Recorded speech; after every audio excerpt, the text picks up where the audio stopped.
Hello, everybody. Welcome to Cars and Coffee with Kenny Brown Show. We have with us Brad, my very friendly host, and he's very happy today because, Brad, why don't you show everybody what you have behind you? Can you move your head a little bit? Okay, yeah, I have my fresh new Impact Racing chair. Isn't that awesome? His wife actually purchased that, surprised him, and purchased that for his birthday. And happy birthday early, Brad. So Thank we you. won't be on air when it's your birthday, but happy birthday. His birthday is July 31st. So happy birthday, Brad. Like to see who's in the audience today. We have a very special guest. We have Ben O'Connor from Impact Racing. He is going to be on and answering a question that we had last week from Wendy Moretz. So he'll be answering that. Also, I forced him into showing some of his products. He doesn't want to be too salesy, so I said, no. We have so many people that want to see your products. So will you please show some of your products? So he'll be doing that as well. And he has graciously wants to give away a free pair of Impact Racing gloves. So if you're tuned in right now, I'll tell you, we'll be announcing it throughout the show. But how to win the free pair is you need to add your name and make sure you type your name in because sometimes I don't see your name in the comments. Add your name and also give us a little thumbs up or a heart or something. And then at the end of the show, Ben will be choosing the winner. So let's get going. Also, I forgot the most important part. We're going to be playing a video of Kenny on how to choose the right gear ratio. And we have many requests on that, so we thought we would play that. It's about 5 minutes, and then we'll have Ben on. So, Brad, you want to play that? Yep.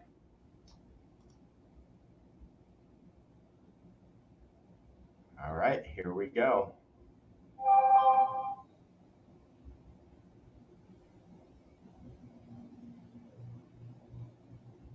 It doesn't seem to be working. Okay, let's try this again.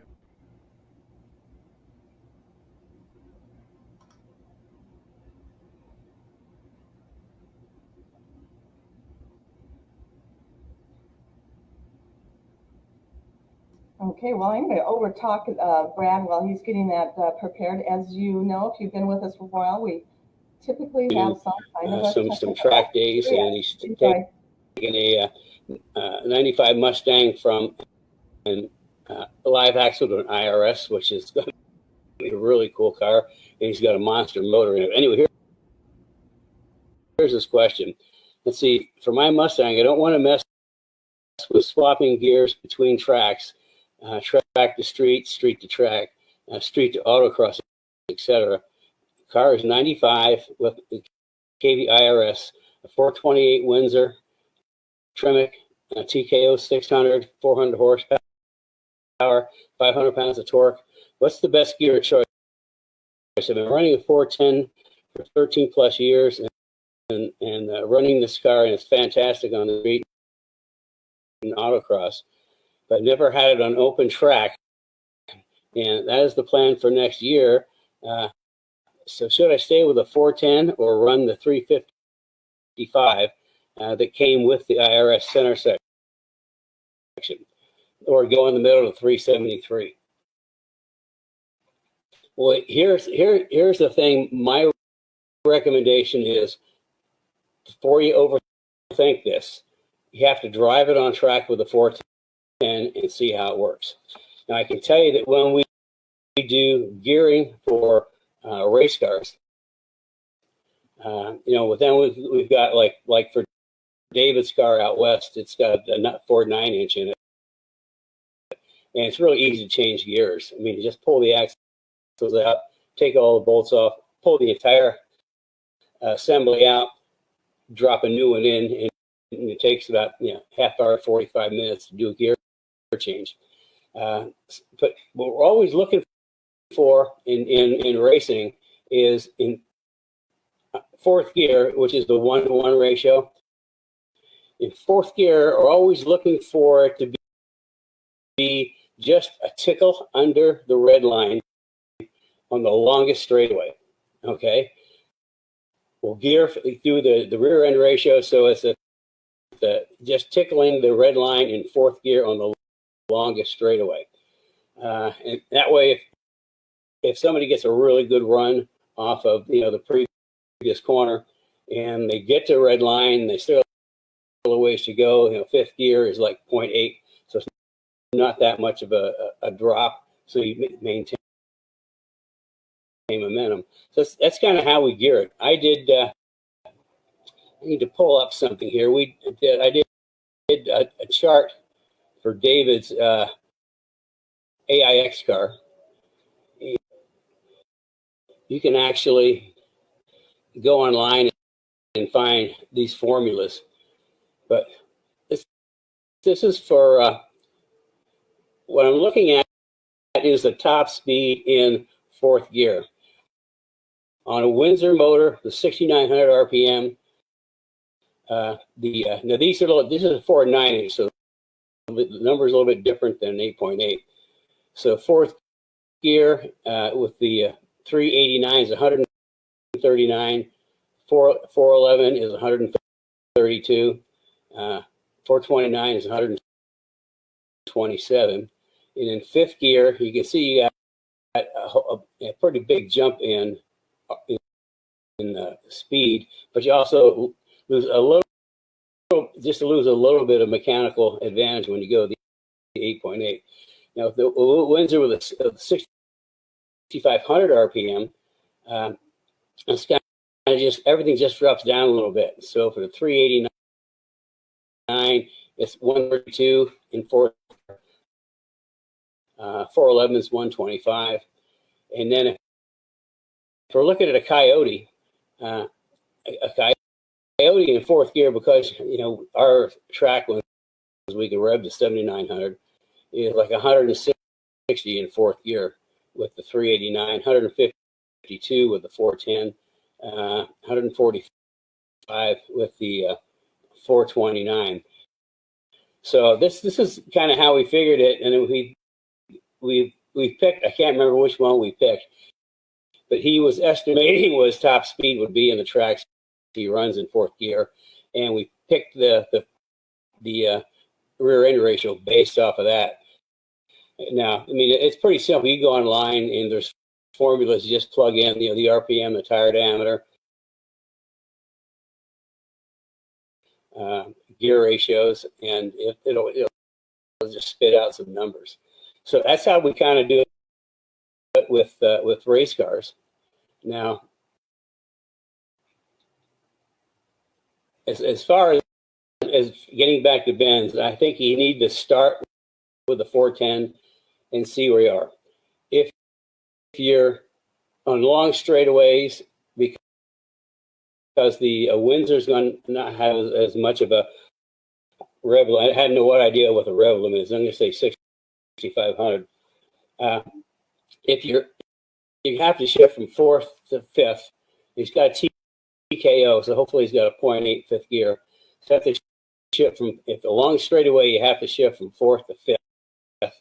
Then you might want to drop down to 373, or just kind of do some calculations and see, okay, I need to be this much more speed at the end of the straightaway, and then you can just figure out what kind of gear ratio to run. But the very first thing is just try it. I know, like on our Cobra race cars, the Tremec TKO with the Tremec Magnum XL, we're on 410s with the Cobras, and that seems to work out really, really well. Now with the 90 and 11 to 14 Cobras, we run the 373s, and that works out really well. So it just kind of depends on the tracks you run on. What are you looking to? You want to get your top speed in fourth gear to kind of sync with the track.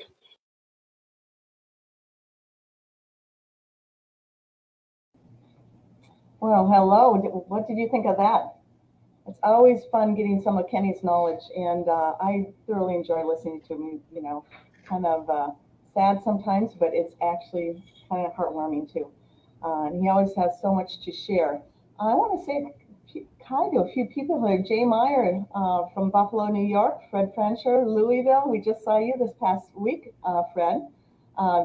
Look at Brad. You see how many people are saying happy birthday to you? If you were late for the show, oh, Brad, let me see your coffee mug there. You like that? Yeah, I do. So That's kind of our prototype right now. This is my Kitty Brown Signature Series coffee mug. And so I made this at home. And if you want one, we can make some for you too.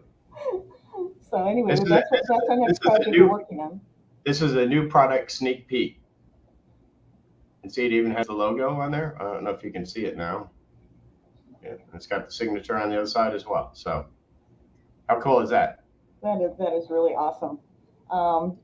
So that's our next product we're working on. Kenny was working on it with us, and so we're just continuing that on. Again, we're continuing a lot of things on in the company that he was working on. So it's kind of refreshing, and it's great to carry on his legacy. It looks like Joe from Humboldt, Texas, and Rory, it's good to see you. Chris Smith, those office chairs are awesome. Well, Chris, just wait. You see that Brad has one behind him, but Ben brought one in to show you today, and it's really comfortable. I sat on it. It's firm yet comfortable. It's a really nice sitting chair. So we'll be showing that in a few minutes. I wanted to make another announcement in case you joined us a little bit late. Ben has graciously decided to give away a set of racing gloves. So if you would like to win those, put your name in the comment with the name Impact, so we know that that's what you're trying to win that. And then also give us a thumbs up. So we need some of those thumbs up, and then you will be entered in the contest, and we will be announcing the winner of the Impact Racing Gloves at the end of this program. I'm going to be introducing Ben right now. And the first thing he's going to do is answer a question that you guys have.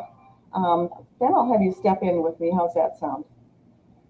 Here's Ben. How are we doing? If you guys have been with the program before, you've seen Ben on here. He's one of our most popular guests, and so we thought we'd have him again. We have so many people that request they want to see the products, and typically, Kenny would show some products and talk tech. That's exactly what Ben's going to be doing. He'll be showing you some of the products. We have high requests for that, so we thought we would oblige and do that. And again, you don't know how you're going to choose the person that wins the gloves yet, do you? No. So we'll be announcing that at the end. Random. Yes, it will be random. I'm going to tell him how to choose. So at the end of the show, make sure you put your name and the word Impact in the comments, and then give us a like, and you'll be entered in the contest to win those gloves. Well, without further ado, I wanted to say one more thing. So the first question that Ben is answering is from Wendy Moritz. And she asked this and thought we should cover it, so we are. So remember, if you want us to cover anything on upcoming programs, put it in the comments or give us a call. And if you want any future guests, please put it in the comments. We look at all those, and we will take note of it and see what we can do. Well, without further, I didn't even tell you who you were. He's a good friend, and he's been in the industry for years and years and has a ton of knowledge. So without further ado, please give Ben a warm. Thank you. Take care, Ben. Try not to flub this up too bad. Hello, everybody. I believe the questions regarding SFI in terms of a counterfeit product. Here about 2 weeks ago, SFI had sent out a notification to all the manufacturers stating that there were a couple companies, or one particular company, and about a week later they followed up with another one that was producing SFI counterfeit labels. The product still wasn't counterfeit, it was their product, but they were counterfeiting SFI labels. And what that means is that SFI, back up a little bit, SFI is a foundation dedicated to testing and validating certain aspects of safety equipment in terms of safety. So in this particular case, they were driving suits, and when you validate, test, homologate through SFI, They give you approval, and then they sell you the SFI tags. You have to buy them through them, and then you'd sew those affixes onto the product that you're selling, whether that's shoes or gloves or suits or whatever that might be. And what had happened was this company, I won't say the name of the company, it's not my place to do this. I'll give you guys some resources towards the end here that you can use to look this stuff up. But what was happening is they were just producing their own SFI tags in their own garments and then selling them as SFI approved. Now, the company may or may not have even known what SFI does. It was a foreign company. And we see this a lot of times where companies will just copy products and they don't really know what they're copying or why or whatever, but they copy everything. So in this particular case, they were being shipped over with SFI tags. So one of the things that you want to talk about is you want to make sure whatever product you're buying, whether it's ours or anybody else's, you want to make sure that it meets the criteria, the safety criteria that it claims it does. And the only way you really know that is if by choosing a garment that is either SFI, FIA is another one, or SNELL in the case of helmets. And all of these three organizations, SFI, FIA, and SNELL, have resources on their own websites. Anybody can go to their websites. And I don't know the other two, but SFI is simply sfifoundation.com. And within there, you can search manufacturers and even specific products to make sure that the garment or product that you're looking at meets that criteria. So if you were to go to SFI and you down tab impact and you say, look at our racer suit, right? And it's got, the SFI label on it right here on the sleeve, right? But we put that on, right? So you can look that up and then determine that or validate, confirm that, okay, yeah, that does meet SFI testing protocols and homologation, right? So it's real important. Obviously, you want to make sure that whatever you're buying meets those specifications, because sometimes not every sanctioning body is savvy to all the different manufacturers out there. So it is possible that you could buy a garment that doesn't meet these standards, which obviously could be dangerous, show up at a sanctioned event, and they may let you go just because they don't know. They see the tag and they go, okay, whatever, right? It's got an SFI tag, you're good to go. But you want to make sure yourself that, due diligence, you want to make sure that the garment that you're using meets the specifications. So that's real important. The other thing is you can look in different places and products. Like I just showed you a jacket, the SFI tag there's on the sleeve. That's a pretty commonplace. Helmets, SNELL, SFI, and FI all tend to do it, but the most common one is SNELL. Like in our helmet, you'll see it's hard to see in the lighting here, but there's a SNELL tag back there in the back of the helmet. You got to pull the padding down, right? And that'll tell you what iteration of specification it is too. Like SNELL, SNELL every 5 years changes the specifications of the helmet requirements. The idea being that conceivably each iteration of helmet is safer than the last. Now, SFI, with their garments in particular, they haven't really changed those specifications in a number of years. You have SFI, there's 1, 5, 15, and 10, 15, and 20. The most common are going to be 1, 5, 15, and 20. They haven't really changed those in years. So the helmets are the one you really got to look out for. And a lot of sanctioning bodies will require you to update to a newer standard helmet every 5 years. Most typically, they'll let you run usually the current SNELL or prior. So that's 10 years minimally, sometimes up to 11. They'll give you a 1-year grace period to replace it. Anyways, so that's that. You want to make sure that what you're buying is there are resources out there. Like I said, check FIA if it's an FIA product, or if it's a sanctioning body you're running with requires you to run FIA. SNELL for most helmets. And then, like I said, SFI is going to govern mostly everything, but mostly suits, gloves, shoes, and things like that. So I don't know if anybody has any questions on any of that, I can open up the floor to that if anybody's got anything they want to ask. No? Are we good? It takes us, there's a delay in getting the comments. So what we will do is we will announce the impact giveaway today. So we are having, Ben has decided to give away a set of impact racing gloves. So if you'd like to enter, please put your name and the word impact in the comments, and then give us some thumbs up, and you'll be entered. And then we will be announcing the winner at the very end of the show. So let's see if there's any questions. Brad, do you see any questions in there? Not yet. So Ben, why don't you go ahead? I said, okay. No worries. Okay, why don't you continue on? Yeah. We will, with that, we'll segue into gloves.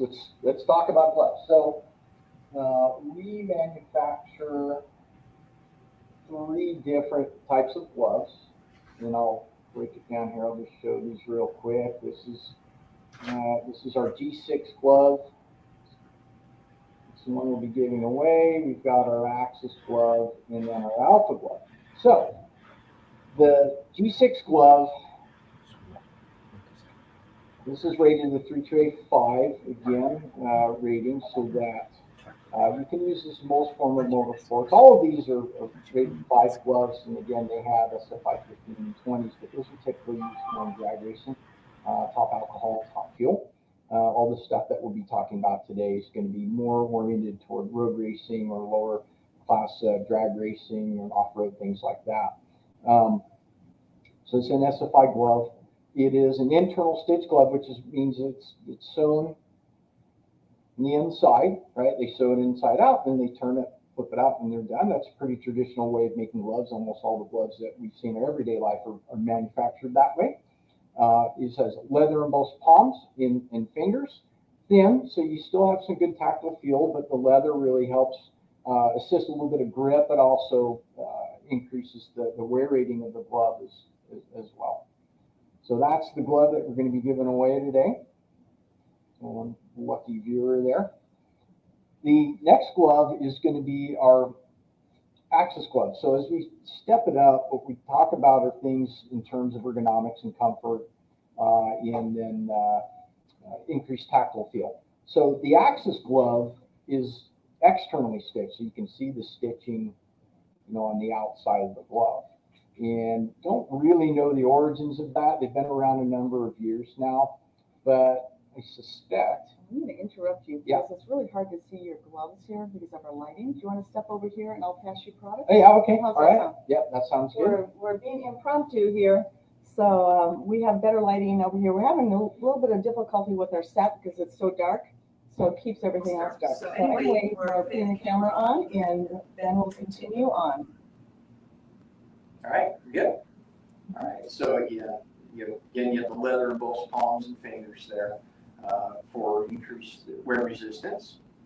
External stitch, and the reason I think it was, originally, so we don't really know the origins, but I have a feeling that it was probably a mistake at some point. Somebody probably sewed one the wrong way inside out, and they went to flip around like, oh my God, yeah, this thing's inside out. What they realized is by keeping the stitching on the outside, it makes for a more comfortable glove because it's not bunching up on the inside of the glove. Now, that's not to say that the first glove I showed you, the G6, there is uncomfortable. It's actually a very, very, very comfortable glove, but this just takes that up another notch.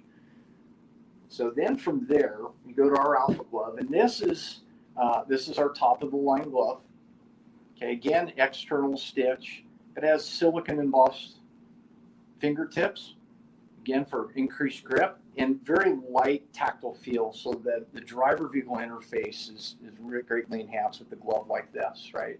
And anytime we talk about driving, performance driving, that connectivity, that interface between the driver and the vehicle is really critical. So the better feel you have, better control you have, the better your driving is going to be.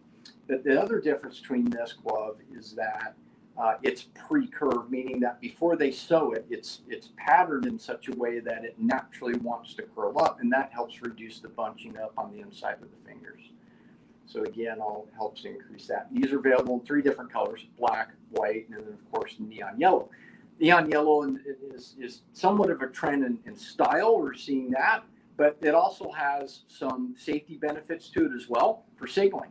If you want to do a wave by, right, a yellow glove is pretty easy to see. If you need to signal somebody from inside the car, very easy to see. So we're starting to see it used more and more in all sorts of motorsports, just based on the safety aspect of being able to see the glove. So there's that.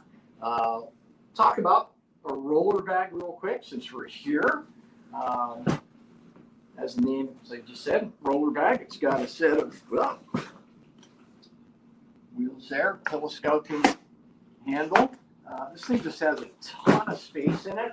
A lot of different compartments. We've got a padded compartment here for helmets. You can actually put 3 helmets in here if you want, or a couple helmets. You've got a place for your shoes, gloves, gear.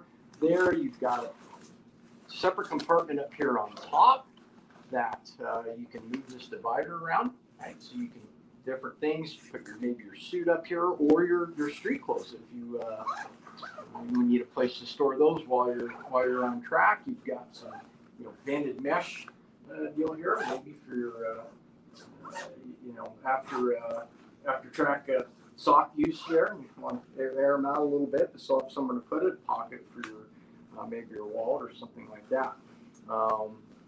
External pockets here. These travel pretty good. They'll go most airlines will take these without any issues. So they're good for other use other than just maybe your safety gear. So. Something else over here? Right now, I'm just going to jump into these, Sure. and then we'll Perfect. right. So this is a balaclava, and even in maybe where you're not required to use a balaclava, it's really a good idea. It's just an extra layer of fire protection, fire resistance protection, is obviously underneath the helmet and on their head there. But one of the challenges with a lot of the traditional balaclavas is they have a single eye port or dual eye port, and it covers the entire face and nose. And that's not really problematic for most short-term races, but in an endurance racing situation, if you have a drink system or something like that, that can be problematic because you literally have to pull it all the way down, stretch it out underneath your chin. It's very uncomfortable. With this, it allows you to just move that up and down easily so that you can access a drink system or even a bite to eat or something like that. Question on the FIA ratings. That's for fire protection, correct?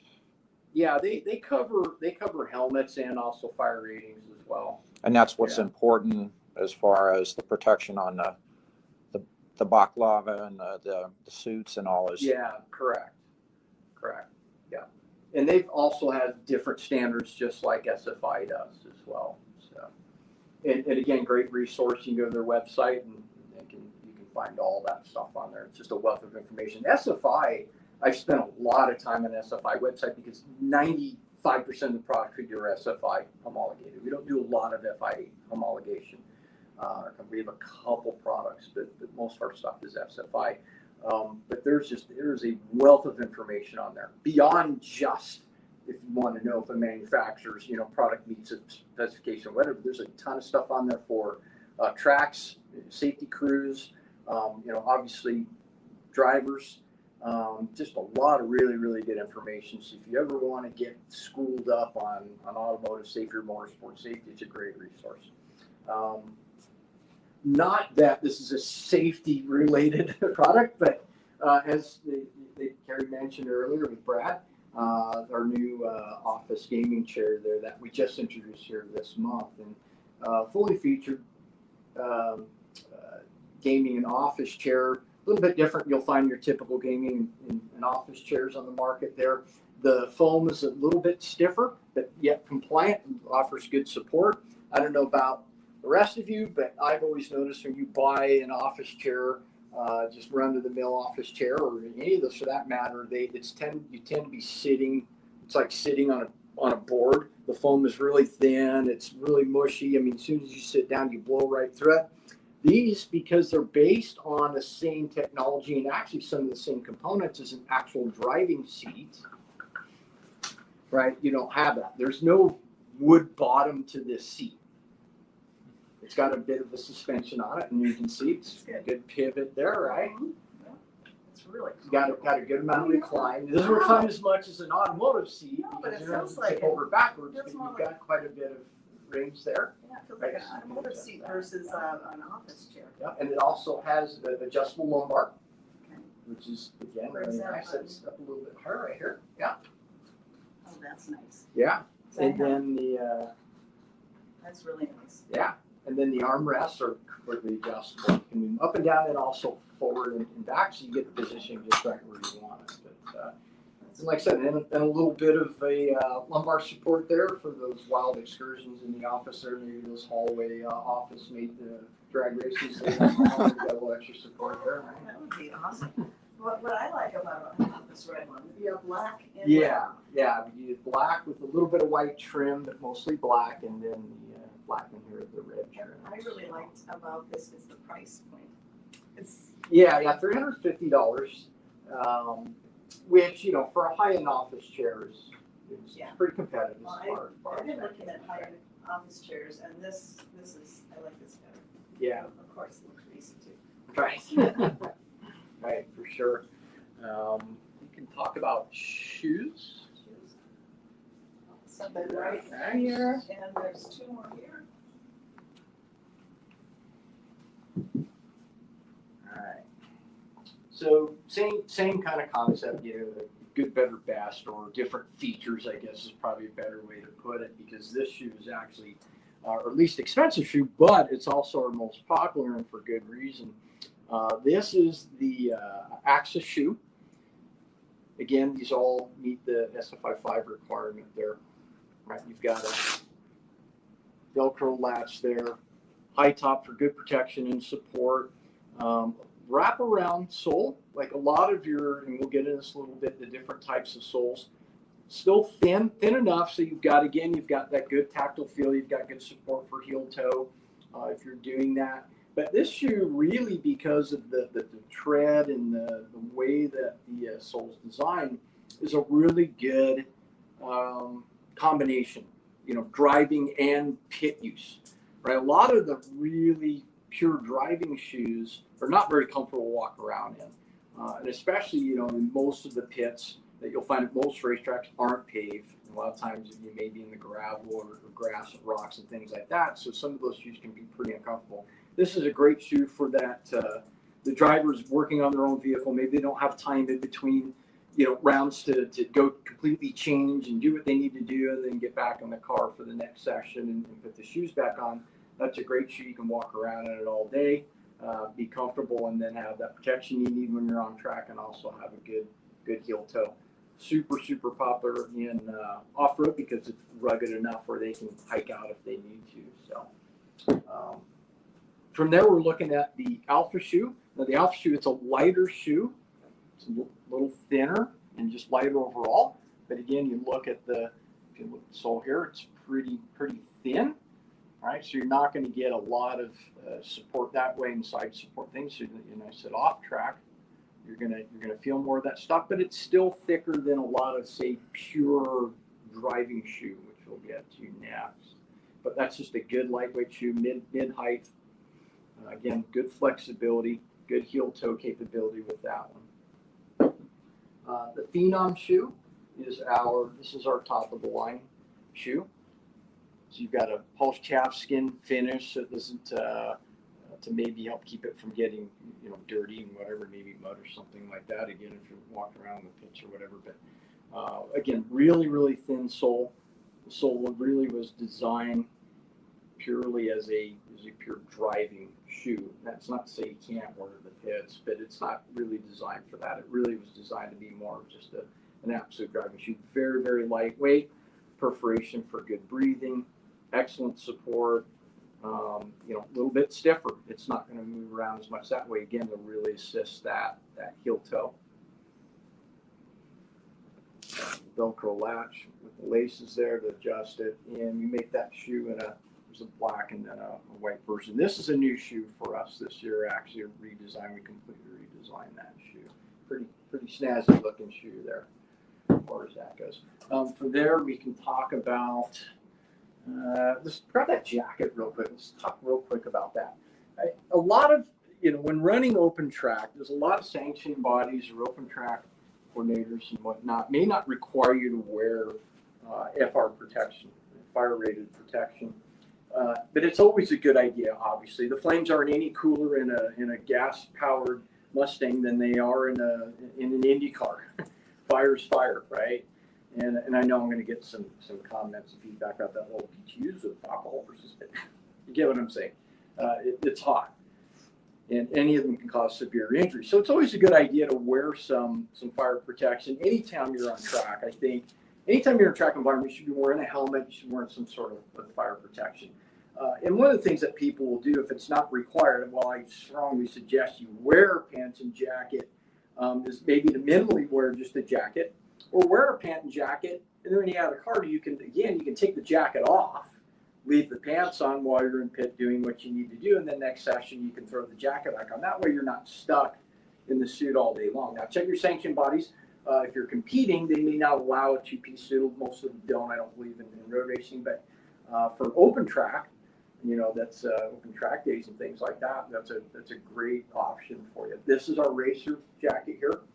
Again, that's rated SFI 328F5, 3.285. All right, good thin 2-layer, nice comfortable inner liner, nice lightweight design. And this isn't even our lightest suit, but this is a really lightweight suit.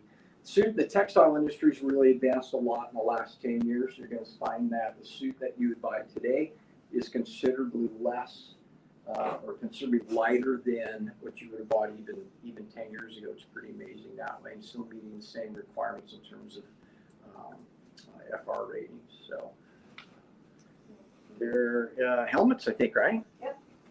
Do you want them in the order? Yeah, I think it doesn't really matter. Just bring them out, I guess, and throw them out here, and then I can just grab them as you need them. So this is our 1320 helmet, the one I used to show where the Snell label was.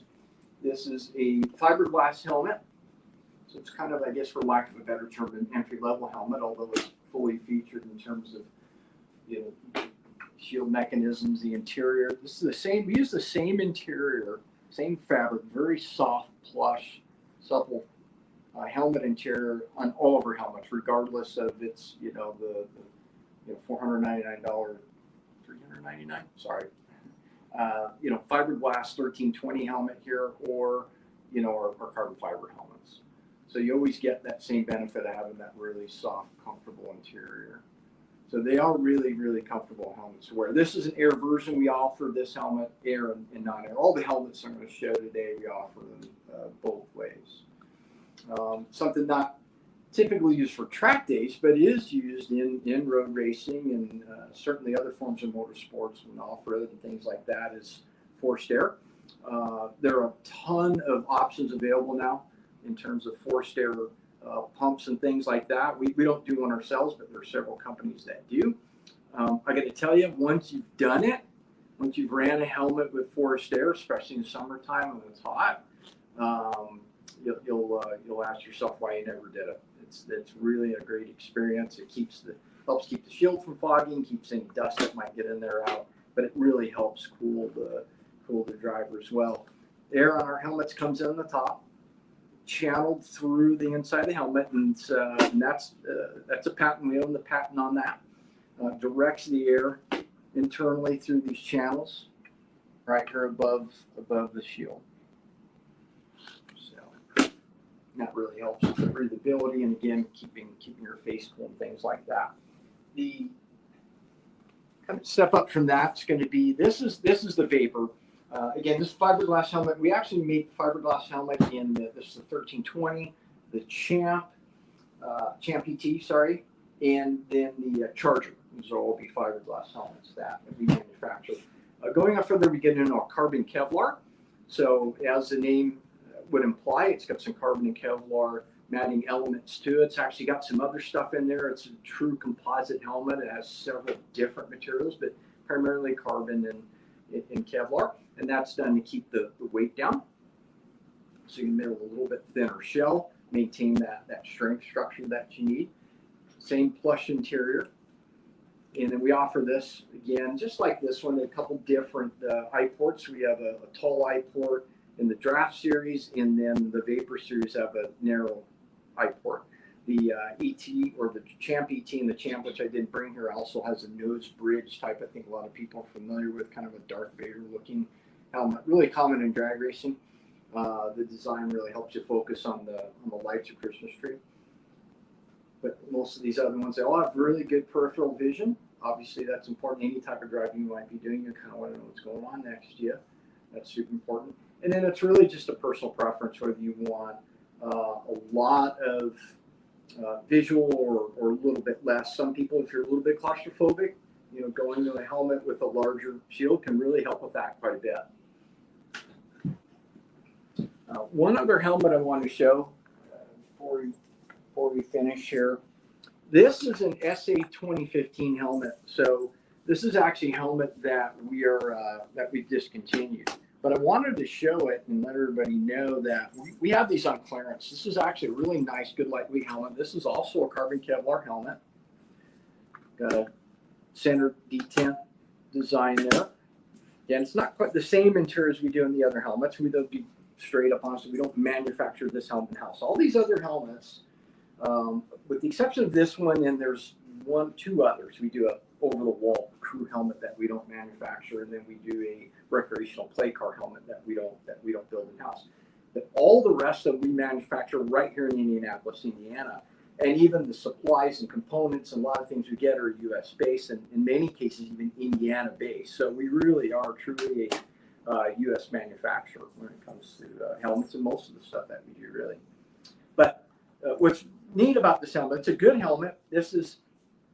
We have these at Snell and FIA, so if you do need an FIA homologated helmet. And we're offering this on clearance right now for $300 a piece. This helmet is normally $750, so it's an exceptional value for a lightweight carbon Kevlar type helmet. SA 2015 is the last homologation. It's not the most current one, but most sanction bodies will allow you to run an SA 2015 helmet through at least 2025, and a lot of them through 2026. Again, they'll kind of give you that extra year. But check with your sanction body.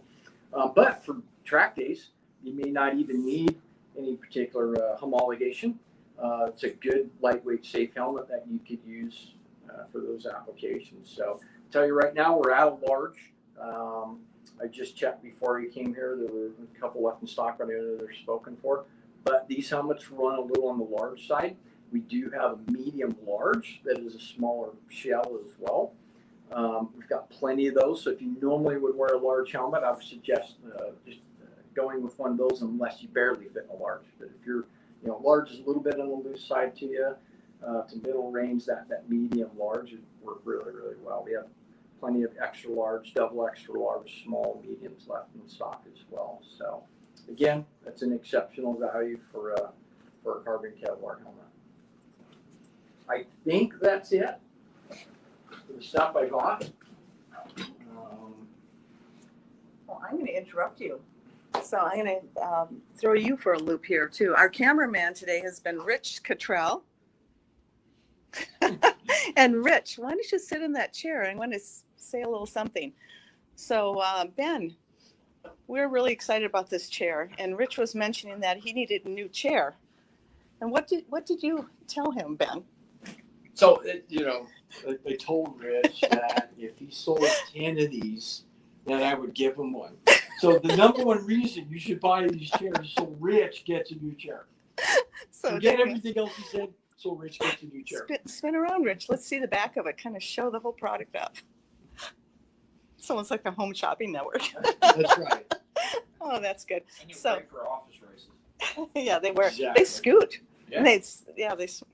But anyway, so that's our inside a little joke here, and the company is, and Rich is trying hard to sell 10 of them. So anyway, and they just came out, I think, this week, didn't they?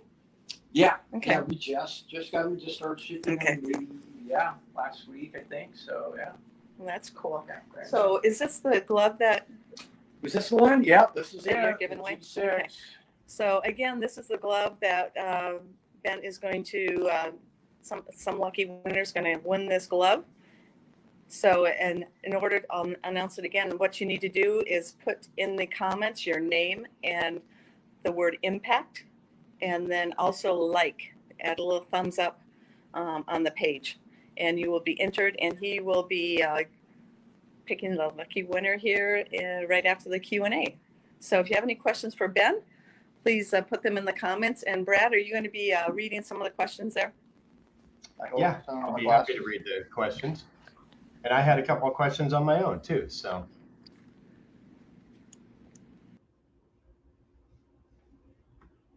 Okay, there we go.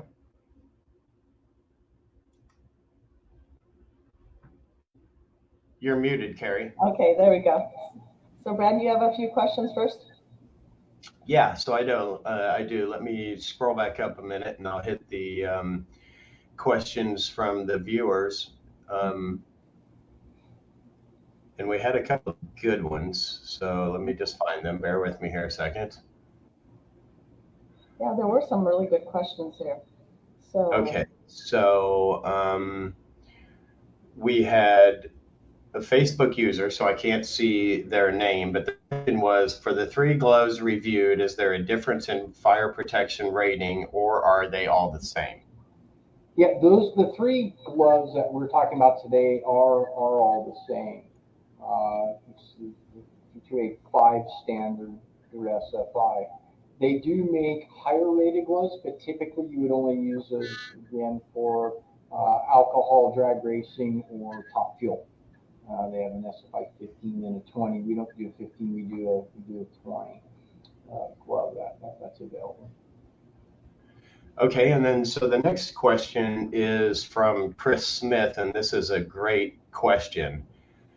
Are there any gloves that you have that you can use on an iPad or a GPS system, for instance, in off-road racing when the co-driver is navigating? Yeah, I'm glad that you brought that up, and I just realized that I forgot to bring that glove. Our Phenom glove has touchscreen capability. It is very similar to the Alpha glove that I showed you there. It is also pre-curved external stitch with the silicone in both fingertips, but it does have a special pad on, I want to say on the pointer finger and maybe the thumb, I think, but definitely on the pointer finger, that allows it to be used with devices like that. So you could use that with a cell phone or with a Garmin device or with the type of screens that we use in off-road racing. So pretty much anything that has a touch screen, I guess, right? Yeah, and I've actually played around with it even on my phone and had some pretty good results that way. I was surprised that, I'm fat-fingered to begin with, so you throw a glove on and it really makes it bad. But I was able, even on my cell phone, able to type out, literate words there with the gloves. So I was pretty impressed with that. They work pretty good. It's like anything else. There's you got to get the hang of it and find the spot on the glove to do that. But for other stuff, most navigation systems, things like that, you got a little bit more room to work around with that. Where certain you want to pinch and pinch zoom, things like that. It's very easy to do that kind of stuff. So it works really well for that. And cool. engine control systems too.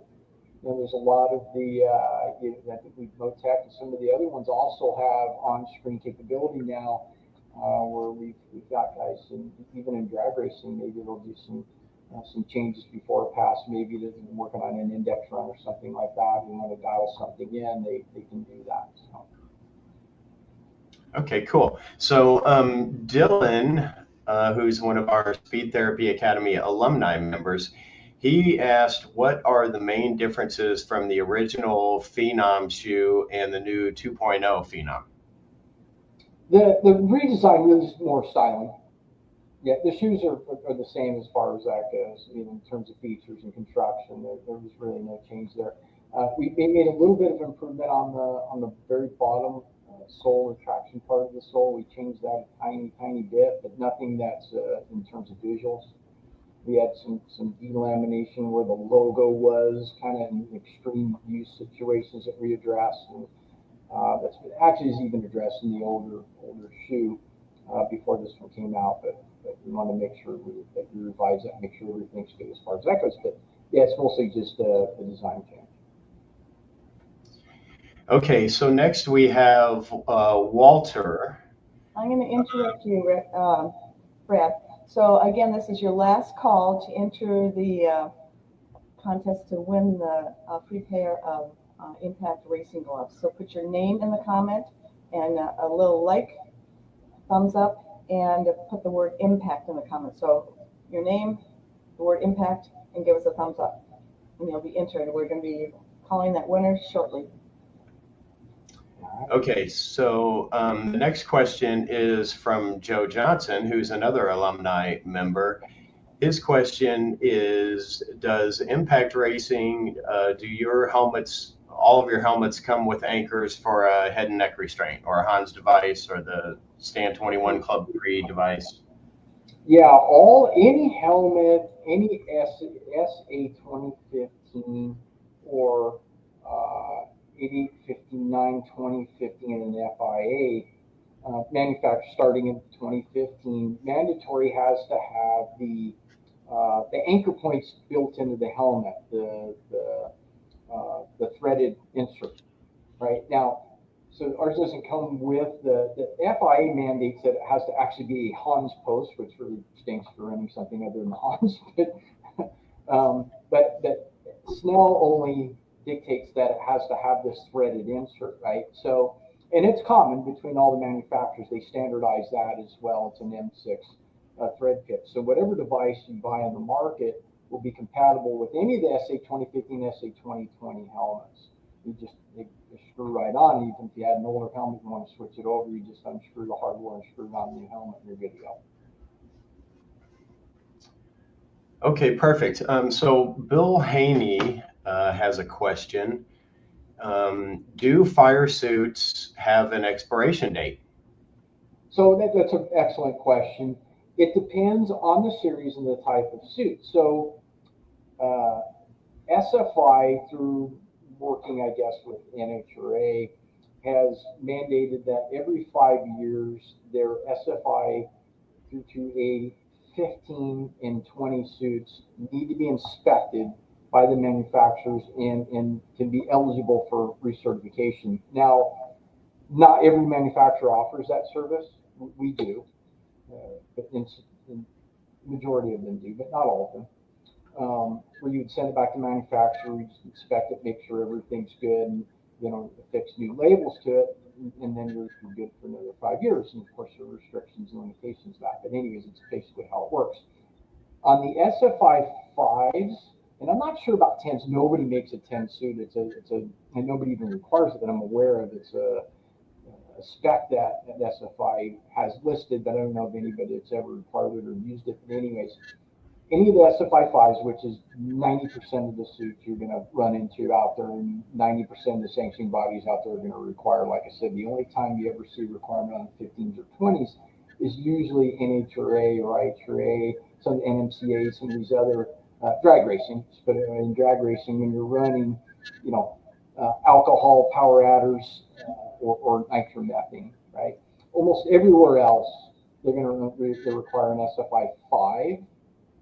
Typically, and sometimes they'll even allow you a 1, which is the lowest minimum standard, which I still wouldn't recommend anybody doing if you're going to do it. At least get yourself a good SFI 5 rated suit. So that's the majority of it. So yeah, there are, and those don't need to be recertified because, like I said, the standard hasn't changed since they initially announced that standard. And if they ever did change the standard, it would just be a different SFI rating. It wouldn't be an SFI 5, it'd be a 6 or whatever, right? And then it would just be a different suit. You couldn't up certify it or whatever anyway. So, but those suits to date don't need to be recertified or inspected.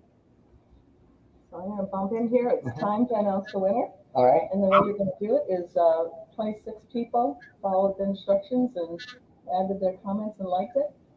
So you get to pick a number between 1 and 26, and that is the winner. All right. Do you have a number? Number one. Number one. Okay, that's easy for us. First Okay. in. Okay, we'll continue answering questions, and Rich will tally to see who the first person was, and he'll come in and give us the name. All Go right. ahead. Very good. Well, I know who the first person was, so I'm super happy You're to see. not included. I'm super happy to see them win. So I know who that first person is.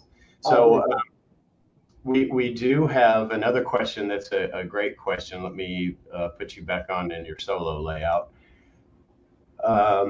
Let's see.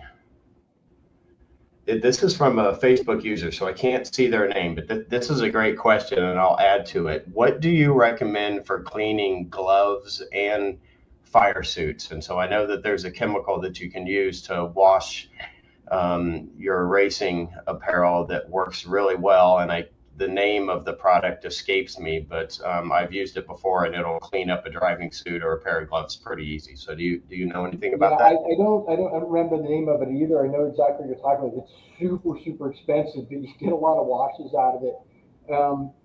Basically, you want to stay away from color fast detergent.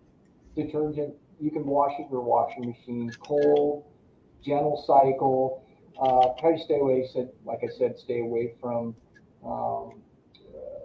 color fast type products, although it can be a little bit difficult to do. And hang dry. The number one thing is don't dry the things. You can cook them; they will shrink, just like like cotton and other products of that fibrous nature like that. It does have a tendency to shrink. So you don't want to do that, and you just don't want to cook the suit. Although with Nomex,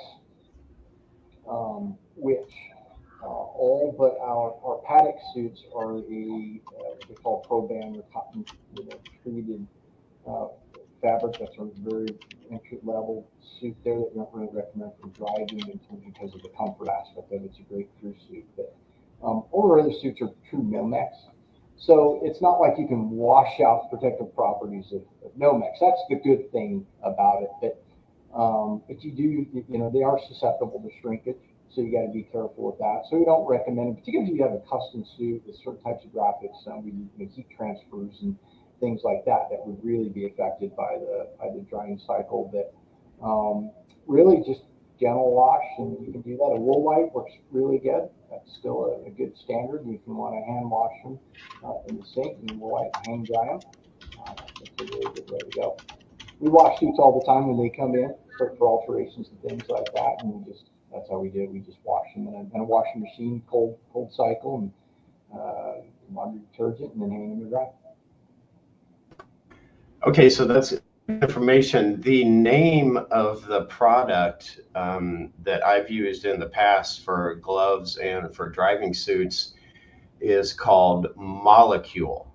And so Molecule. Yeah. Mm-hmm. Yeah, so made by a company called Molecule Sports. I did place a link in the comment section for anybody who's interested in that product. And like Ben said, it's quite expensive, but it is the best product on the market. And the only thing I've found that'll actually clean the suits, take stains out, right. and not wash the color out. Right, it keeps the color really well too. I got a couple drivers, professional drivers that have had suits of ours, custom suits that have had them for several years, and they still look new using that. So no, I've heard very, very good things about it. Yep, great. So I don't think we don't have any more questions from the gallery. I had a question it goes back to the safety and the labeling. So that the SFI Foundation has a dedicated testing facility. I believe it's in California. Yeah, Poway, California. Yeah, so you can the manufacturers will submit their products to the SFI. SFI will test it. They'll certify it for safety.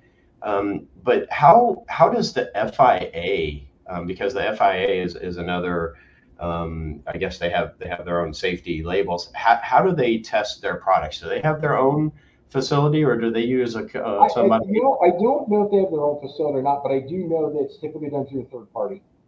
Okay, so there are authorized laboratories throughout the world that you can use to do the validation testing. Then you submit those results to FIA. And I believe Yes. SFI in Poway is one of those. They'll actually do that for certain products that do that testing. So I'm guessing probably TUV would be the organization that they use to test for the SF or for FIA. Well, I think again, TUV, if I'm not mistaken, is a standard. I don't think that's I don't know. Okay. That's more, automotive, over the road type stuff, I believe. Yeah, and we were talking about the SFI Foundation, and I did put a link in the comments earlier that'll take you to the SFI Foundation's page where they upload notices. And so if anybody is looking at a safety product, you can always go to the SFI Foundation's website, follow the link I sent.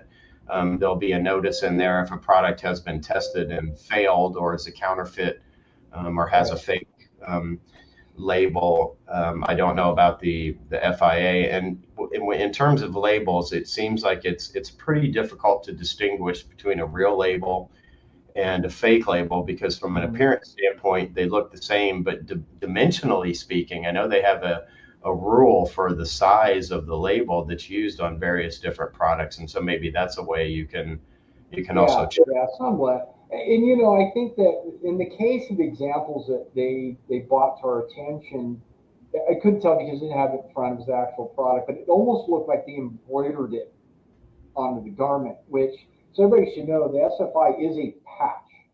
It's a separate patch that is then sewn onto the garment. And in the patch, whether it's a fire suit or shoes or gloves or whatever, different types of patches, but it's an actual patch that's sewn on. So that would be one sure giveaway. If you were to buy a suit, and it looks like it's embroidered onto the suit, then that's a no-go. That's not an SFI supply patch there. And sometimes the quality of the patch, and again, in the examples that I saw, the images of, it was pretty shoddy. You could tell that it's not the SFI label's pretty crisp, pretty clean, good embroidery work, good patch work. In the example shown, or not very clean. The lettering is really blotchy and things like that. So it matched the quality of the rest of the garment. Yeah, and so for anybody who's interested in reading the Road and Track article, I did put a link in earlier in the comments section that'll take you to that article that they wrote. And again, I want to give a big shout out to Wendy Moretz, who is the one who sent that link to the article over to us. Wendy is a Kenny Brown customer. She uses our suspension on her race car. She's gotten back into racing this year, and I think she's had some pretty good success. So we're so excited to see her on track. Wendy is a longtime instructor for several different driving groups, and we're so pleased to see that she's getting back on track now. So, and good luck to Wendy for the rest of the season. Let's see, do we have any more questions here? Well, we did have Jorge. He's viewing today on YouTube, and his question was basically the same as Joe's. What are the helmets that are, let's see, are tethered or have neck protection? And I guess that's pretty much all of the helmets for the most part that Impact sells or manufacture. Other than some of the over-the-wall crew helmets, but that's a different animal. And the recreational DOT helmets that we manufacture, like UTV market recreational, just things like that. One more thing regarding the counterfeiting thing, and I think and not to knock these types of companies, but it's kind of a red flag. If you see a manufacturer you've never heard of before on some of these very popular online marketplaces, that's probably, you want to really investigate that product that way. A lot of stuff comes from overseas, and they're because they can't sell them through your traditional distributors and dealers, because they just won't sell that stuff, and most hardly any reputable ones won't. So they tend to sell this through these online marketplaces. So that's kind of a red flag right there. I see something's incredibly cheap, and I've never heard of these guys, and then they're not available anywhere else or any of the larger reputable dealers, and we all know who those are. I won't put down the names because I'll miss somebody and get yelled at, but a lot of reputable dealers out there that sell our product, and others And so that's probably the first place that you really should, look and consider is supporting one of our great U.S.-based dealers in looking maybe for U.S.-based type products or manufacturers. That's going to help right there. But again, regardless of whatever it is, whoever's product it is, if you really want to know, just again go to SFI or FI and do a manufacturer search, and you can find out right away whether they've been homologated or not. Okay, Brad, are you ready to announce the winner of the Impact Racing Dragon Gloves? I am, yeah. Okay. Do you want me to announce it? Yes, of course. You said you knew who it was. Yep, I know who it is, and I think he knows too. So the winner of the Impact Glove giveaway is Speed Therapy Academy alumni member Jay Myers from Buffalo, New York. And so congratulations, Jay. Yeah, congratulations, Jay. Wonderful. So it pays to be the early bird in this scenario. So you were the first person that commented, and so today's your lucky day. So there we go. That's great. Thank you again, Ben, for offering those gloves. I'm sure Jay will enjoy those. Let's see. I'm going to squeeze in here so we can see each other. Oh, okay. Yep. So get kind of cozy here. Let's see.